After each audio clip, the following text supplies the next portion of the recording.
Good evening, dear viewers, and welcome to the news bulletin at 8, brought to you by our number one news provider, Eswatini TV.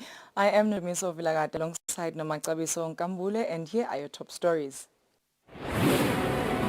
The Minister of Finance, Neil Reichenbach, says from next week government will start paying out scholarship allowances.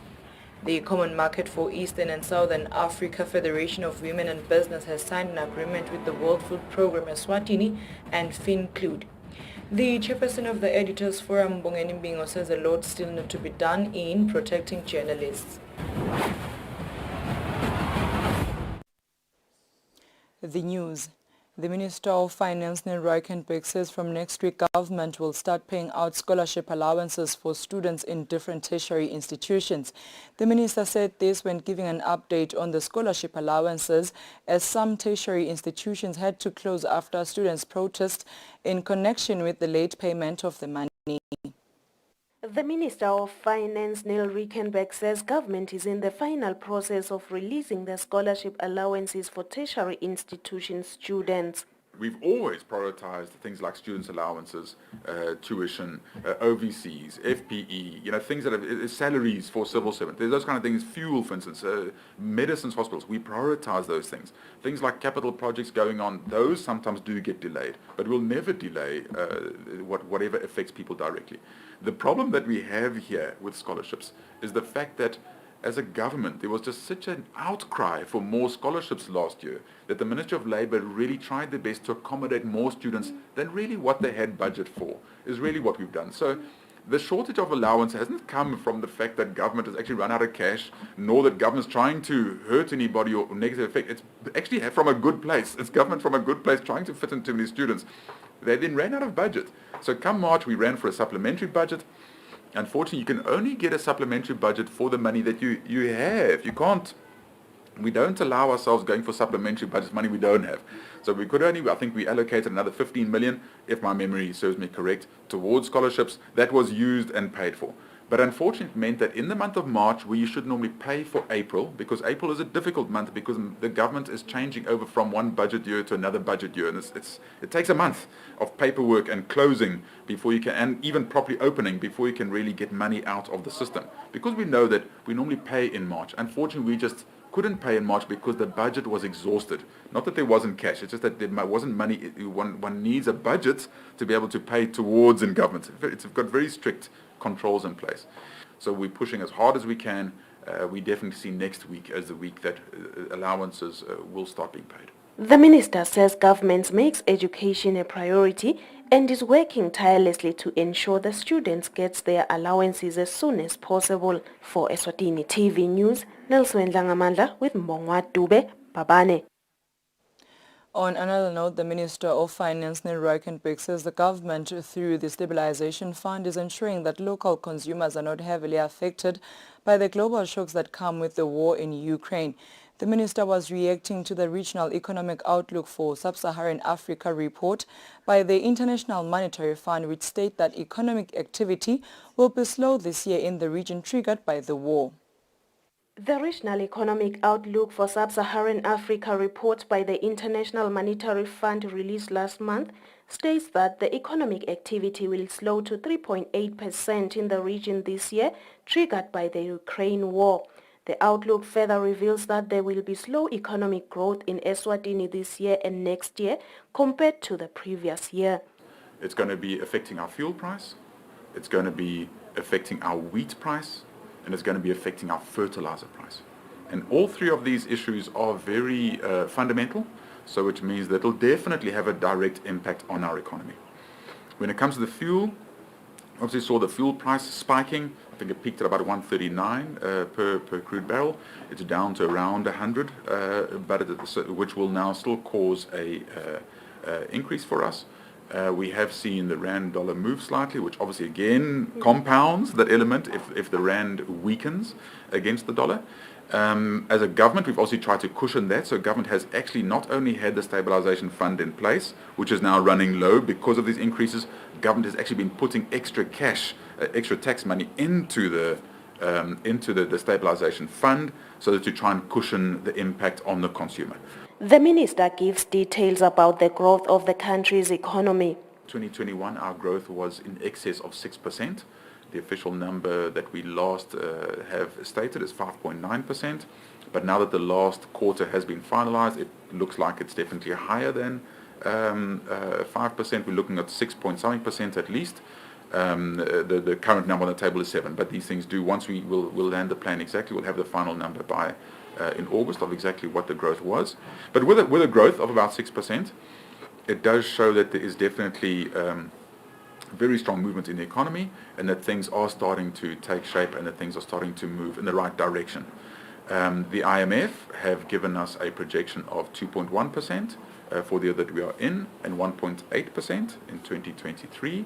Our own numbers as a country, our statistics are showing that we, in the year that we are in, we're looking at 2.4%, and 2023 2.6%. The minister says for economic growth, government is investing in energy, sugarcane park, manufacturing and textile, to name a few. For Eswatini TV News, Nelson Ngamandla with Mbongwa Dube Mbabane.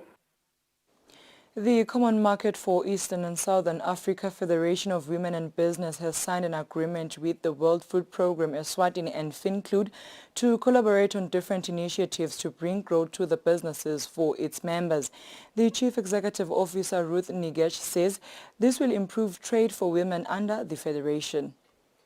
The Chief Executive Officer of the Common Market for Eastern and Southern Africa Federation of Women in Business, Ruth Nigesh, says the agreement they signed with the World Food Programme, Eswatini, and FinClude will open opportunities of trade for their members. This tripartite agreement that we did with the MOU today will help our women businesses in Eswatini and across the region to be able to have opportunities to organize, because organization provides them the ability to produce quantity and quality products.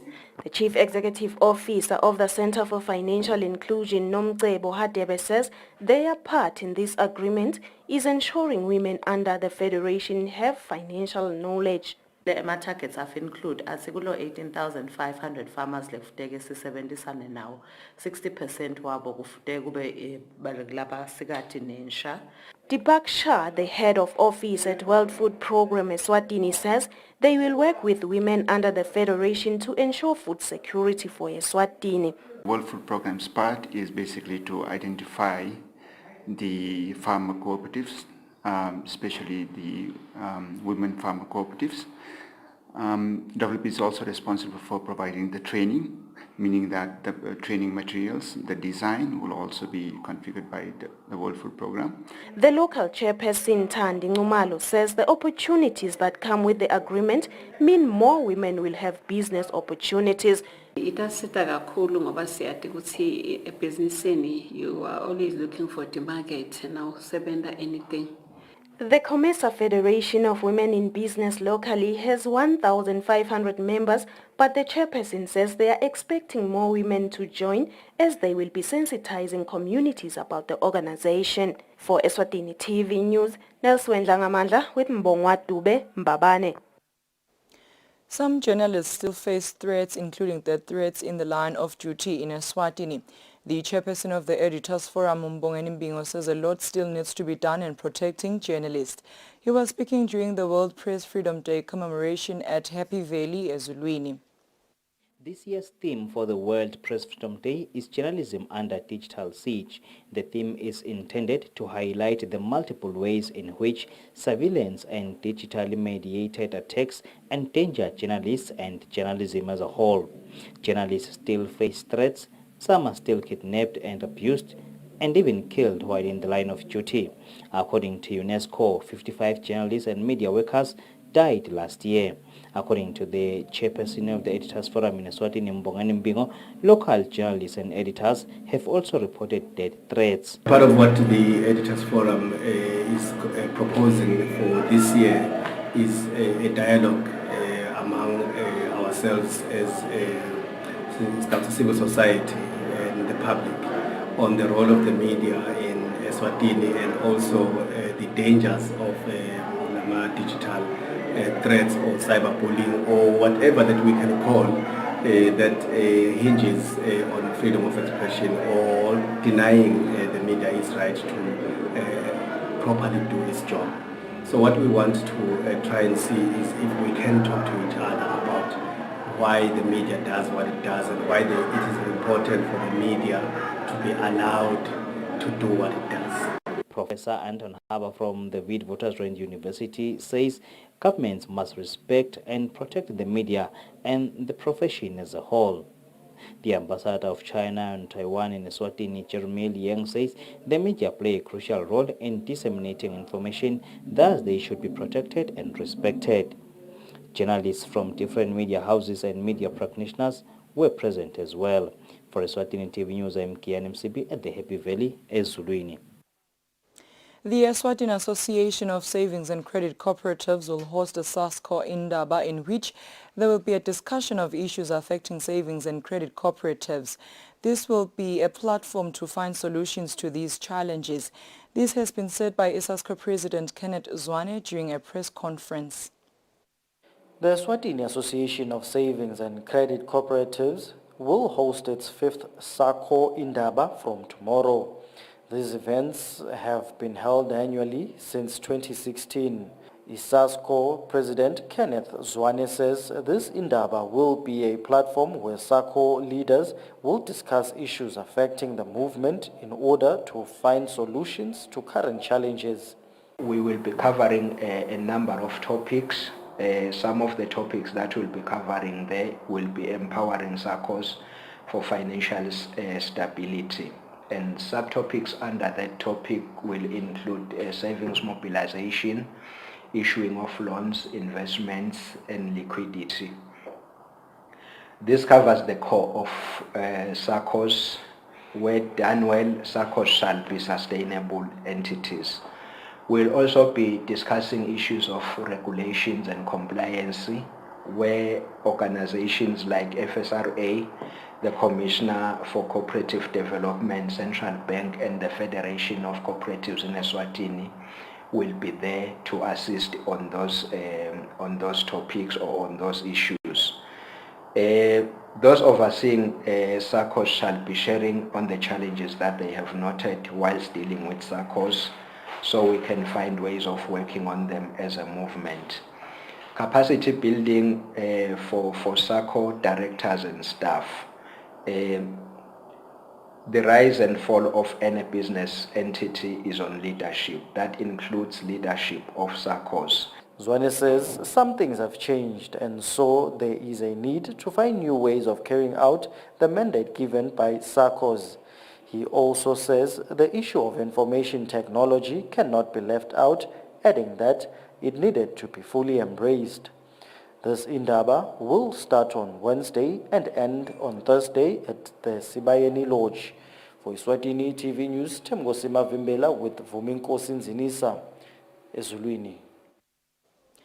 Tourism representatives who are in Durban, South Africa attending the Africa Travel Indaba say they are looking forward to good networking during the ongoing Travel Indaba because Eswatini will benefit in various ways. The Travel Indaba will continue until Thursday this week.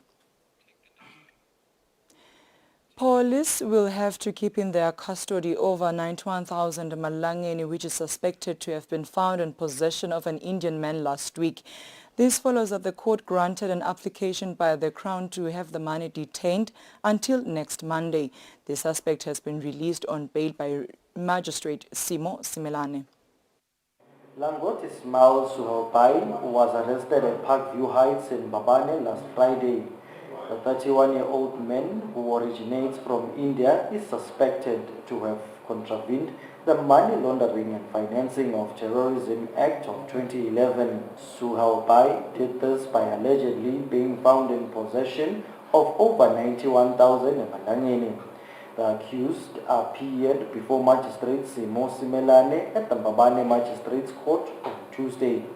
The Crown, which was represented by Chris Simanze, did not oppose bail in the matter. The court then released the accused on bail on his own recognizance. The court said Suhopai will be out on bail until 9 May for further instructions. The Crown then applied that the over 91,000 Malangeni cash be detained until next Monday. The defense did not oppose to this application. The court then granted this application, which means that the money will be kept in police custody until the accused appears before court next Monday. For Eswatini TV News, Temgosima Vimbela, Mbabane. As the past weekend was indeed a long one and courts only resumed work on Tuesday, around 20 people with fresh matters appeared before the Mbabane Magistrate Court. These people include Simon Sibusiso Mavimbela, who is accused of allegedly killing a 63-year-old woman at Mbolonjeni in Mbabane. The accused will be kept in custody until the 13th of May, pending committal to the High Court. Simon Sibusiso Mavimbela of Mbolonjeni was arrested for 3 offences. The 28-year-old faces a count of murder where he is alleged to have killed a 63-year-old woman by assaulting her several times all over the body with an unknown object. The accused is alleged to have also strangled Mkalipi with a rope and finally buried her in a grave inside her family compound. Mavimbela also faces a count of theft of a Mazda 3 which belonged to the deceased. Mavimbela is also alleged to have further committed a crime of robbery.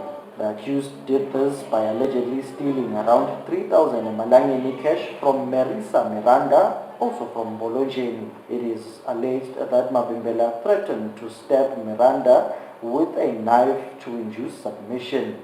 In court on Tuesday, the accused walked into the dock barefooted. The chief investigating officer in the matter told the court that after the accused was arrested, one of the complainants claimed that the shoes worn by Mavimbela belonged to them. The officer told the court that the shoes were then taken as exhibits. The court cautioned that in the future, the accused persons should be allowed to come to court wearing items suspected to be exhibits and same be told to court for the sake of protecting their dignity. The Crown then made an application to have blood samples taken from the accused for investigation purposes. The accused did not oppose this, whereafter the court granted the application. The court then informed the suspect that should he wish to be released on bail, he should approach the High Court as his offences were of a serious nature. Mavimbela was then remanded into custody until 13 May pending committal to the High Court. Others who appeared before the Mbabane Magistrates Court on Tuesday were Sipepelo Gule, who is also accused of murder. Another was Sipila Dlamini, who was convicted for shoplifting socks worth 600 Malangeni. All these appeared before Magistrate Simo Simelane. For Eswatini TV News, Temgosima Vimbela, Mbabane.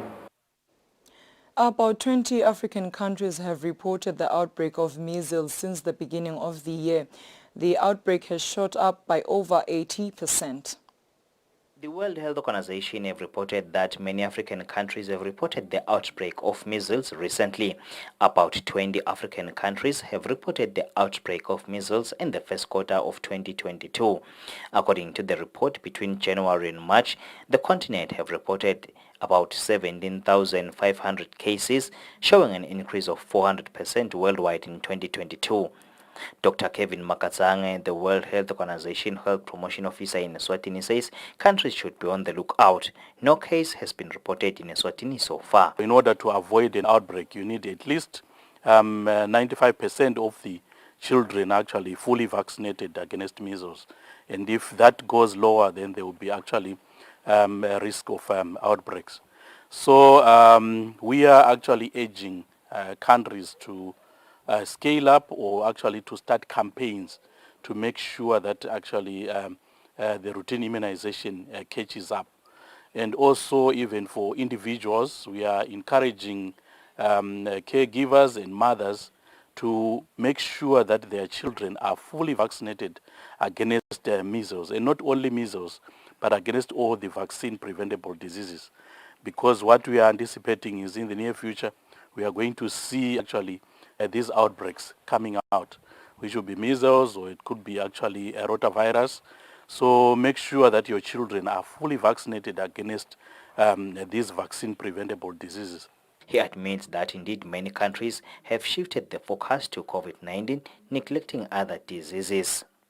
Some more complications can include brain swelling, blindness, diarrhea, severe respiratory infections, amongst others. For Eswatini TV News, I am Kian Msibute Mikos Mavimbela, some visuals sourced from the internet. Dear viewers, and now take a look at our financial updates. Standard Bank. It can be.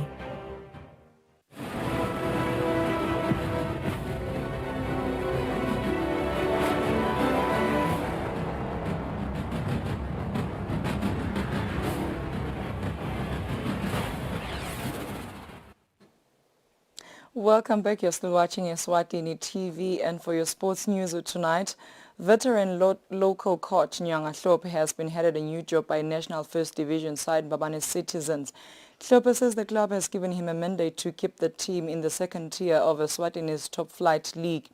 The well-travelled coach was speaking after watching his Chargers record a victory against promotion hopefuls in Singizini Hotspurs by 1-0 at Prince of Wales in Mbabane.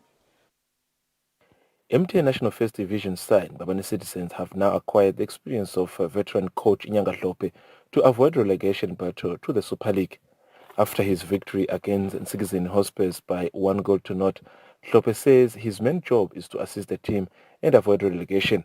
However, Hlope has noted that the National First Division is even tougher than the Premier League. First Division bantu bakhona nawo batshela into bavele baphuthuma kani kaprima sinika nasikhala nasidlala okwanze ukuthi bakunike ibreeding lapho abanike ibreeding sho ukuthi nje nawubuka wonke emhlaba vele second division une aggression. Cesar Dlamini, who's in charge of Singizini Hotspurs, says the priority of the team is to try and win the championship, even though they have had setbacks recently. The mandate namanje isase on ukuthi sifuna kuya Premiership.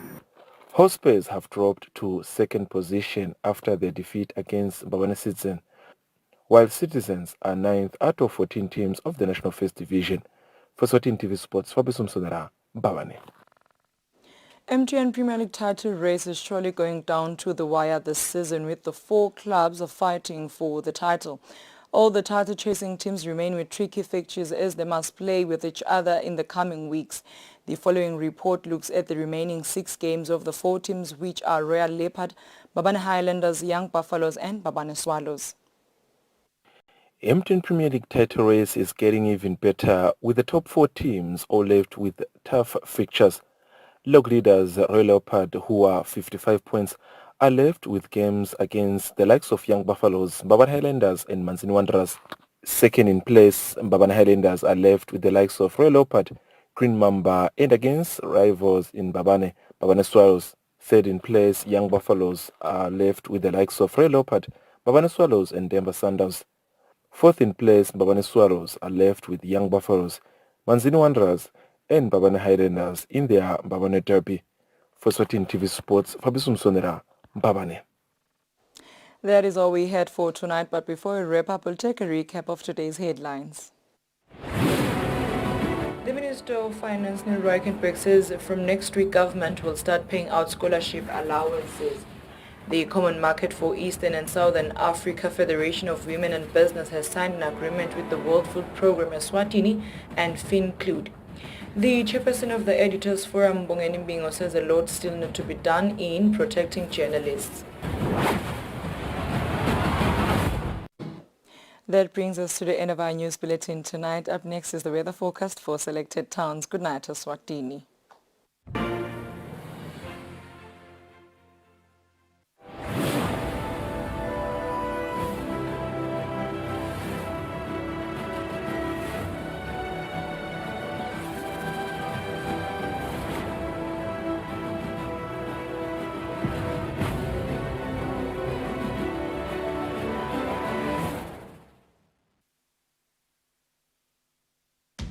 At Spar, we've checked every price, counted every coin, and cut every cost to bring you Spar Super Saver Week. Get even more for your money, like 450-gram Bacoma Wheat Bix for only $19.99 and Norok stock cubes. Buy any two for just 30 emalangeni. It's Super Saver Week at Spar. This week only, ends 8 May, so don't miss out. Lutsandvo lusekhona tinyembeti letesula umphalo wekukhatsateka lawetfula alunamgomo lokufana nemfula lukheleta busuku nemini imini iletha litsemba nebusuku bekukwethena ngibucocele letivutsa sigodzi sonke tindzaba letishisako telutsandvo vula ntfombi ngifake tetsembiso ngikufunde ngelikusatsa lelicobetela mina nawe. Are you happy with the intimacy that we share? What's your biggest fear? I just want to thank you for being a loving husband. And I've said this many times before, but you've got my heart and you always will. All the best love stories have one thing in common. They go against the craziest odds, and every love story or journey is beautiful. Don't miss these Swazi love stories every Saturday at 5:30 p.m. exclusive to Eswatini TV.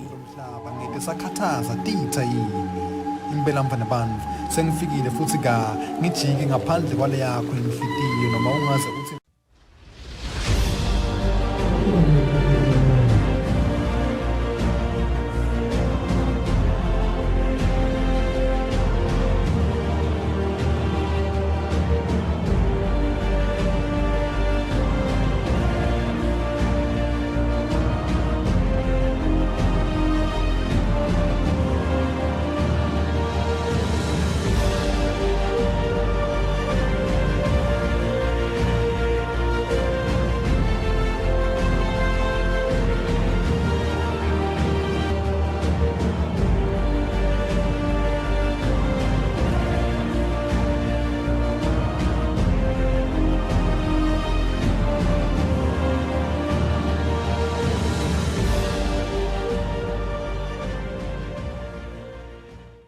Abonazi abalukhona empilo emva kweCovid. Bese ke kuphinze kuba nginako lesasidibana nako komnumzane eMandla. Kwamele vele kona lokuthi kube khona phela tasineketela abozukana bethu. Yentombatana kuyaliwa namhlabeni uyangifa kami. Lokungeke kwakho uyakulela. Angeke uhlale nje la nontsheke ukuthi ngitshanga ngendlela ubuhledile ubukele abantu futhi sathatha imfoto yakho lena. Uyangiva kami? Umthanza nje umuntu lokuhlubeta so. Usebenzaphi lo Sabelo? Yini?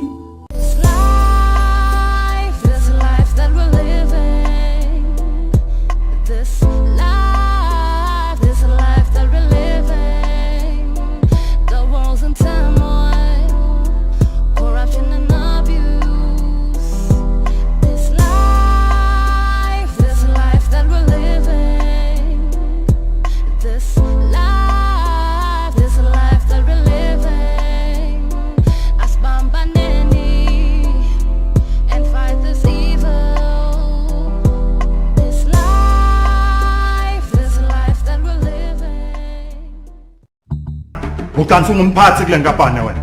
Ngingithulane mngomedulu mina wena. Angeke ngivinjwe nguwe ekuphatheni le nkampani.